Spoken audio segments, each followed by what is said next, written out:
Hello दोस्तों, welcome to exam time. दोस्तों, MPPSC मुख्य परीक्षा में जो 11 मार्कर के क्वेश्चन आते हैं उनके लिए हमें यहाँ पर शब्द सीमा दी गई है 200 शब्द। अब 200 शब्द में आप किस प्रकार से एक बेहतरीन उत्तर यहाँ पर लिख सकते हो, कौन कौन सी बातों का आपको यहाँ पर ध्यान रखना चाहिए, तो थोड़ा सा मैं आपको यहाँ पर बताने का प्रयास करूँगा। देखिए, यहाँ पर ये जो वीडियो है दोस्तों, ये उनके लिए है जो या तो पहली बार यहाँ पर अभी मेंस देंगे या फिर जिन्होंने अभी तैयारी यहाँ पर स्टार्ट की है, तो उन्हें यहाँ पर थोड़ा सा समझ में आएगा कि किस प्रकार से हम अच्छा एक उत्तर लिख सकते हैं और ज़्यादा से ज़्यादा नंबर उस उत्तर में हम यहाँ पर ला सकते हैं। ठीक है, तो आपका जो प्रेजेंटेशन है वो यहाँ पर बहुत ही शानदार होना चाहिए, तो आपके यहाँ पर ज़्यादा अंक आने की संभावना रहती है। तो मैंने यहाँ पर कुछ पेज ऐड किए हैं, तो इनसे मैं आपको यहाँ पर थोड़ा सा समझाने का प्रयास करूँगा। देखिए, जैसे कि मैंने यहाँ पर ये उत्तर लिखा है। प्रश्न है कि अलाउद्दीन खिलजी के विजय अभियानों का सविस्तार वर्णन कीजिए।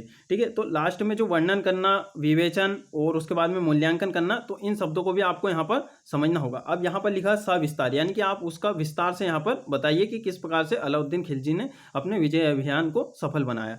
तो हम यहाँ पर देखिए, सबसे पहले जैसे कि हम बात करते हैं कि सबसे पहले आपको क्या लिखना है दोस्तों, इंट्रो। ठीक है, उसके बाद में आप लिखोगे बॉडी, उसके बाद में लिखोगे कंक्लूजन, यानी कि निष्कर्ष देना आपको यहाँ पर काफ़ी ज़्यादा जरूरी है। निष्कर्ष से ही पता चलता है कि आपने इस उत्तर को किस प्रकार से यहाँ पर समझा है। तो यहाँ पर जो प्रश्न में जैसा दिया है वैसा हम यहाँ पर उत्तर देने का प्रयास करते हैं, और मैं यहाँ आपको बताते भी चलूँगा कि ये चीज़ मैंने यहाँ पर क्यों लिखी है। जैसे कि यहाँ पर मैंने उत्तर लिखा है कि अलाउद्दीन खिलजी एक साम्राज्यवादी और महत्वाकांक्षी शासक था जिसका शासनकाल 1296 से 1316 तक रहा। ठीक है, तो ये साम्राज्यवादी और महत्वाकांक्षी शासक था, यानी कि ये अपने जो साम्राज्य है उसका विस्तार यहाँ पर अधिक से अधिक करना चाहता था, ज़्यादा राज्यों को अपने अधीन यहाँ पर करना चाहता था। ठीक है, अब देखिए, ये तो आपने बता दिया, बाकी आपको ये जानकारी कहाँ से मिलती है, तो हमने यहाँ पर जानकारी के स्रोत बता दिए हैं, तारिक फिरोज शाही और ख्वाहिज ए फतू। ठीक है, तो ये हमने यहाँ पर बता दिए हैं, और उसके बाद में थोड़ा सा हमने यहाँ पर भारत का मैप बता दिया है और बता दिया है कि यहाँ तक इनका विस्तार था। ठीक है, तो मैप में आप सिर्फ इतना सा यहाँ पर ऐसी लाइनिंग भी यहाँ पर दर्शा दोगे तो इतने से यहाँ पर समझ में आ जाता है। अब हमने क्या करा है, विजय अभियान के यहाँ पर थोड़ा सा यहाँ पर ग्राफ बना के यहाँ पर बता दिया है, यानी कि इस टाइप से फ्रेम कर दिया है कि जैसे यहाँ उत्तर भारत के और दक्षिण भारत के, तो दो तरीके से हम पढ़ते हैं, अलाउद्दीन के उत्तर भारत के अभियान और दक्षिण भारत के। देखिए, उत्तर भारत में क्या क्या थे, गुजरात, रणथंबोर, चित्तौड़ और मालवा, और दक्षिण भारत में देवगिरी, वारंगल, होयसल और मदुरै। ठीक है, तो इस प्रकार से आप यहाँ पर बता सकते हो, और उसके बाद में आप विस्तार करने का कहा है, यानी कि विस्तार से आपको बताना है। तो अब आपने यहाँ पर थोड़ा सा उन्हें हिंट दे दिया कि इस प्रकार से हम चलेंगे, जैसे कि उत्तर भारत और दक्षिण भारत के बताएंगे, तो अब यहाँ पर उनका थोड़ा थोड़ा सा यहाँ पर आप विस्तार कर सकते हो। ठीक है, तो देखिए, यहाँ पर अब बात करेंगे उत्तर भारत की, तो ये गुजरात में हुआ था। आपको यदि ये सन पता हो तो ये सन आपको लिखना यहाँ पर आवश्यक है, क्योंकि आप ये लिखते हो तो आपका जो उत्तर यहाँ पर और भी ज़्यादा सटीक हो जाता है। ठीक है, यहाँ पर शासक कौन था, तो कर्ण बघेल, और उसका कारण क्या था, आर्थिक महत्व। तो इस प्रकार से आप कारण भी लिख सकते हो। अब देखिए, जैसे कि मैंने यहाँ पर एक एक पॉइंट छोड़ा है।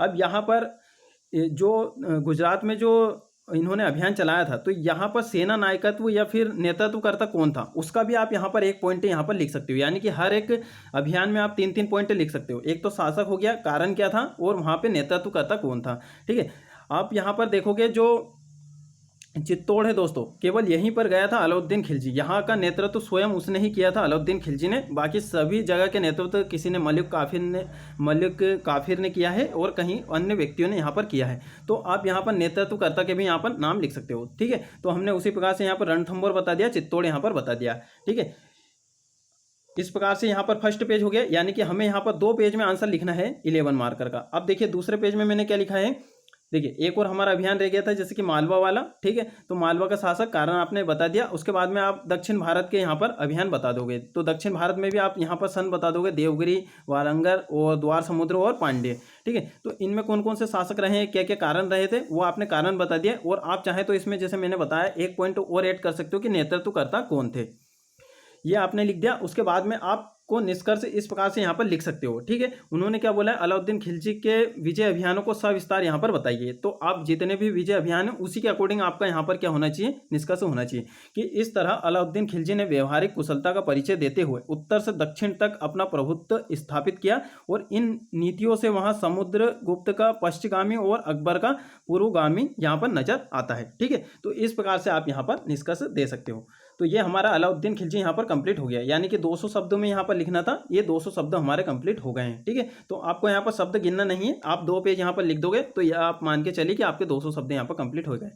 नेक्स्ट हम यहाँ पर बात कर लेते हैं कि अशोक को महान कहे जाने के क्या आधार है, इसका मूल्यांकन करना है। ठीक है, तो इसका मूल्यांकन करना है हमें, तो इस प्रकार से आप यहाँ पर इंट्रो दे सकते हो। देखिए, जो 11 मार्कर के क्वेश्चन होते हैं वहाँ पे आपको 2 से 3 लाइन का यहाँ पर इंट्रो देना है, और निष्कर्ष भी आपको 2 से 3 लाइन का देना है, और बाकी जो भी बचा है, जो प्रश्नों में पूछा है वो आपको यहाँ पर लिखना है। ठीक है, तो इस प्रकार से आप यहाँ पर देखिए, इस प्रकार से आप यहाँ पर इसका इंट्रो बना सकते हो कि मौर्य वंश के सबसे प्रतापी तथा महान शासक सम्राट अशोक के बारे में जानकारी हमें अशोक के शिलालेख, स्तंभलेख और गुहा लेखों से यहाँ पर प्राप्त होती है। अब इसे महान कहे जाने के क्या आधार हैं, तो हम कुछ पॉइंट के तहत यहाँ पर बताने का प्रयास करेंगे कि इसलिए अशोक महान था। देखिए, जैसे कि महान विजेता, 261 ईसा पूर्व में कलिंग विजय की, उसके शासनकाल में कभी विद्रोह नहीं हुए। देखिए, ये भी एक बहुत बड़ी उपलब्धि होती है। उसके बाद में यहाँ पर साम्राज्य का विस्तार भी किया है। आप जानते हो कि विस्तार कश्मीर से लेकर दक्षिण में चोल साम्राज्य तक था, है ना, तो दक्षिण में नीचे तक नहीं था, केवल चोल साम्राज्य जहां तक था वहां तक इनका शासन स्थापित हो गया था। उद्देश्य क्या था, सुरक्षा और दृढ़ता और एकीकरण, ये इनका उद्देश्य था। उसके बाद में यहाँ पर सुधारक के रूप में देख लीजिए कि प्रचलित दंड विधान की कठोरता को कम किया। उसके बाद में पशु बलि को यहाँ पर बंद करवाया, है ना। और उसके बाद में नेक्स्ट आप देख सकते हो, धर्म विजेता के रूप में धार्मिक आदर्शों द्वारा समस्त मानव जाति का कल्याण किया और युद्ध घोष की जगह धम्म घोष की यहाँ पर नीति अपनाई। इस प्रकार से आप यहाँ पर बता सकते हो। देखिए, यहाँ पर मैंने क्या किया है, यहाँ पर मैं जैसे कि लाइनिंग मैंने इसलिए छोड़ी है ताकि क्या है, उत्तर में क्लियरिटी यहाँ पर दिखाई दे। ठीक है, पढ़ने वाले को यहाँ पर बिल्कुल आसानी हो जाएगी और एक एक चीज़ यहाँ पर समझ में आ जाएगी। इसलिए आप इस प्रकार से यहाँ पर हेडिंग बना के लिख सकते हो 11 मार्कर में। 5 मार्कर में तो इतनी जगह नहीं है, स्पेस नहीं है हमारे पास, तो वहाँ पर आप डायरेक्ट पॉइंट वाइज बता सकते हो।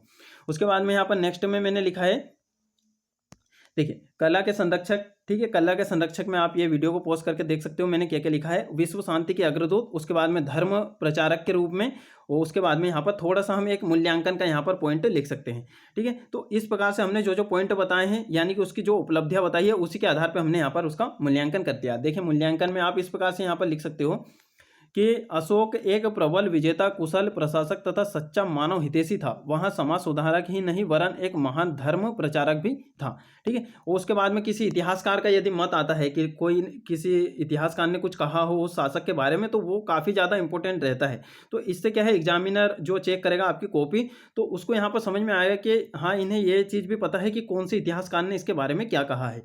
ठीक है, तो देखिए, हर्बर्ट जॉर्ज वेल्स ने क्या कहा है कि अशोक का नाम इतिहास के पृष्ठों में लिखे हुए हजारों सम्राटों तथा चक्रवर्ती राजाओं में अकेले तारे के समान यहाँ पर चमकता है। ठीक है, अकेले ध्रुव तारे के समान यहाँ पर चमकता है, या फिर अकेले तारे के समान यहाँ पर चमकता है। इस प्रकार से आप यहाँ पर इसका निष्कर्ष लिख सकते हो। तो यही दोस्तों हमारा निष्कर्ष भी हो गया है। तो आप इस प्रकार से अशोक के बारे में लिख सकते हो। अब देखिए, मैंने एक और यहाँ पर उत्तर ऐड किया है। देखिए, 2 हमारे हिस्ट्री के हो गए, अब एक क्वेश्चन मैंने यहाँ पर पॉलिटिकल लिया है। ठीक है, इस प्रकार से अभी क्वेश्चन आते हैं दोस्तों, जैसे कि अभी जो करंट में जो घटनाएं घट रही हैं उससे रिलेटेड करके भी हमारे सिलेबस से क्वेश्चन आ जाते हैं। देखिए, संसद में विपक्ष की भूमिका का मूल्यांकन कीजिए। ठीक है, अब मूल्यांकन यहाँ पर पूछा है, तो मूल्यांकन में क्या चीज़ें होती हैं, यहाँ पर उसके नकारात्मक और सकारात्मक दोनों पक्ष यहाँ पर बताए जाते हैं। ठीक है, आप किसी भी व्यक्ति का मूल्यांकन कैसे करोगे, उसकी अच्छाई बता के तो मूल्यांकन किया नहीं जाएगा, उसमें कुछ बुराइयां भी होगी तो उसकी कुछ बुराइयां भी यहाँ पर बताना होता है। तो यही दोस्तों मूल्यांकन होता है। ठीक है, तो मूल्यांकन को आपको ज़्यादा ऐसा नहीं समझना कि मूल्यांकन आ गया तो हम उसमें क्या लिखेंगे। सिंपल सा आप याद रखोगे, मूल्यांकन किसी भी चीज़ का पूछा जाए तो उसके सकारात्मक यानी कि पॉजिटिव और नेगेटिव चीज़ें हम यहाँ पर दोनों बता देंगे, और लास्ट में एक अच्छा सा यहाँ पर पॉजिटिव निष्कर्ष लिख देंगे। ये हमारा खत्म हो गया। उसके बाद में यहाँ पर देखिए, मैंने इस प्रकार से यहाँ पर इंट्रो बनाया है कि संसदीय लोकतंत्र की परिकल्पना एक दलीय व्यवस्था में नहीं की जा सकती। सुदृढ़ और संगठित विपक्ष परिपक्व लोकतंत्र का प्रतीक होता है। यानी कि हम यहाँ पर यह बताने का प्रयास कर रहे हैं कि विपक्ष होना आवश्यक है। ठीक है, तो लोकतंत्र की परिकल्पना एक दल व्यवस्था के द्वारा नहीं की जा सकती, ये हमने यहाँ पर बता दिया, बहुत ही सटीक। देखिए, इंट्रो और जो कंक्लूजन रहता है दोस्तों, वो अपने हिसाब से अपन कैसे भी बना सकते हैं। जब आप टॉपिक को जब अच्छे से पढ़ोगे तो आप खुद यहाँ पर इंट्रो और कंक्लूजन यहाँ पर बनाना सीख जाओगे। और मेन प्रश्न कहाँ आता है, बॉडी में आता है। तो जो पूछा है अब प्रश्न में, अब हम उस पर वर्क करते हैं। अब देखिए यहाँ पर संसद में विपक्ष की भूमिका, तो इसे हम दो तरीके से बताएंगे, सकारात्मक और नकारात्मक। तो यहाँ पर सकारात्मक का हम यहाँ पर बता देते हैं, जैसे सकारात्मक भूमिका इस प्रकार आप पॉइंट वाइज यहाँ पर लिख सकते हो। देखिए हमने यहाँ पर 5 से 6 पॉइंट यहाँ बता दिया, नकारात्मक में भी 5 से 6 पॉइंट बता दिया और लास्ट में उसका मूल्यांकन कर दिया। तो ये हमारे यहाँ पर 200 शब्द भी कंप्लीट हो गए हैं और जो जैसा क्वेश्चन में पूछा था वैसा हमने यहाँ पर बता दिया। जैसे कि यहाँ पर लोकतंत्र को लोकपथ पर लाना, ये इनकी सकारात्मक भूमिका है। जनता में राजनीतिक जागरूकता को लाने का प्रयास करते हैं, सत्तारूढ़ दल की निरंकुश प्रवृत्ति पर रोक लगाते हैं ये, ठीक है। इस प्रकार से आप पॉइंट फॉर्मेट में यहाँ पर लिख सकते हो। वीडियो को पॉज करके आप यहाँ पर देख पाओगे। अब देखिए नेक्स्ट पेज पर हम यहाँ पर चलते हैं।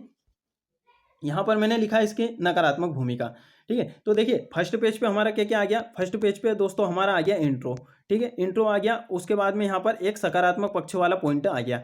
तो क्वेश्चन आप जैसे ही पढ़ो तो वैसे ही आपको यहाँ पर समझ में आ जाना चाहिए कि मैं कौन से पॉइंट इस पेज पे लिखूंगा, कौन से पॉइंट नेक्स्ट पेज पे लिखूंगा। तो हमने नेक्स्ट पेज पे क्या करा, नकारात्मक भूमिका लिख दी और उसके बाद में यहाँ पर उसका निष्कर्ष यहाँ पर लिख दिया, ठीक है। तो नकारात्मक भूमिका में जैसे कि मैं यहाँ पर एक दो पॉइंट आपको पढ़ के बताता हूँ।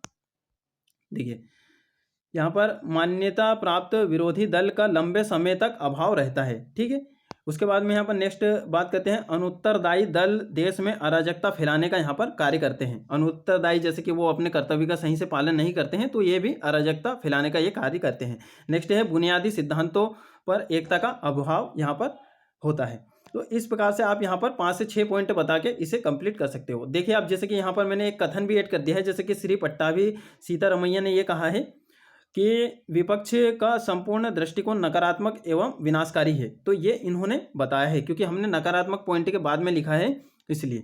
उसके बाद में यहाँ पर हमने निष्कर्ष इस प्रकार से लिखा है कि अतः भारतीय परिप्रेक्ष्य में तो प्रतिपक्ष का दायित्व व्यापक है, इसलिए भारतीय संदर्भ में विपक्ष के जागरूक, आत्मनिष्ठ और प्रबुद्ध होना आवश्यक है। तो इस प्रकार से हमने यहाँ पर निष्कर्ष लिख दिया। तो आप यहाँ पर समझ गए होंगे दोस्तों,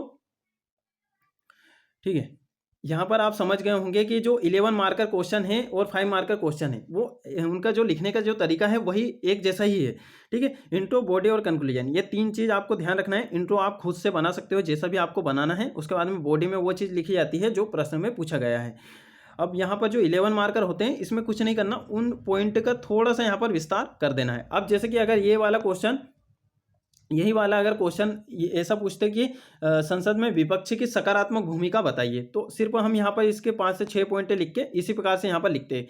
और ये थोड़ा सा जो इंट्रो है दोस्तों इसे थोड़ा सा यहाँ पर कम कर देते हैं। या फिर हमने यहाँ पर ये लिखा है कि संसदीय लोकतंत्र की परिकल्पना एक दलीय व्यवस्था में नहीं की जा सकती, ठीक है। तो ये वाला पॉइंट हम यहाँ पर हटा देते, डायरेक्ट यहाँ से लिखते सुदृढ़ और संगठित विपक्ष परिपक्व लोकतंत्र का प्रतीक होता है। ये हम यहाँ पर ये वाला पॉइंट लिख देते, तो ये हमारा 5 मार्कर का ये बन जाता।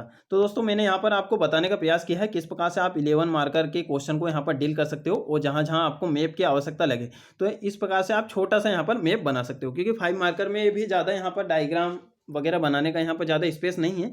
यदि जैसे कि आपके पास लिखने का कंटेंट थोड़ा सा कम बचा है, आपको उसके बारे में थोड़ा कम याद है, तो आप उसका थोड़ा सा यहाँ पर डायग्राम फ्लो चार्ट के माध्यम से यहाँ पर दर्शा सकते हो। बाकी 11 मार्कर में आप जितना भरपूर यहाँ पर डायग्राम फ्लो चार्ट का यहाँ पर यूज़ कर सकते हो वो आप यहाँ पर कर सकते हो। तो इसी प्रकार से आप प्रैक्टिस करते रहिए। तो आपको यहाँ पर जैसे कि कुछ भी क्वेश्चन आप ले लीजिए, पुराने जो क्वेश्चन पूछे गए हैं एमपीपीएससी में 2014 से लेकर अभी तक के, तो उन्हीं की आप प्रैक्टिस यहाँ पर करते रहिए। तो आपको यहाँ पर समझ में आ जाएगा कि किस प्रकार से नोट्स बनाना है, किस प्रकार से लिखना रहता है। तो जिस प्रकार से लिखना रहता है उसी प्रकार से यहाँ पर नोट्स बनाए जाते हैं, ठीक है दोस्तों। तो मैंने यहाँ पर आपको 11 मार्कर के क्वेश्चन यहाँ पर बताने का प्रयास किया है और आशा करते हैं कि आपको ये समझ में आया होगा। तो इसी प्रकार हमने 3 मार्कर, 5 मार्कर और 11 मार्कर के भी वीडियो बना दी हैं। आपको इस जैसे कि चैनल में आप जाओगे तो आपको एक प्ले लिस्ट दिखाई देगी एमपीपीएससी रणनीति 2021 के नाम से। तो वहाँ पर आपको 3 मार्क कैसे लिखते हैं वो भी हमने बताया, 5 मार्कर, और अब ये हमने 11 मार्कर का भी आपको यहाँ पर बता दिया है, ठीक है दोस्तों।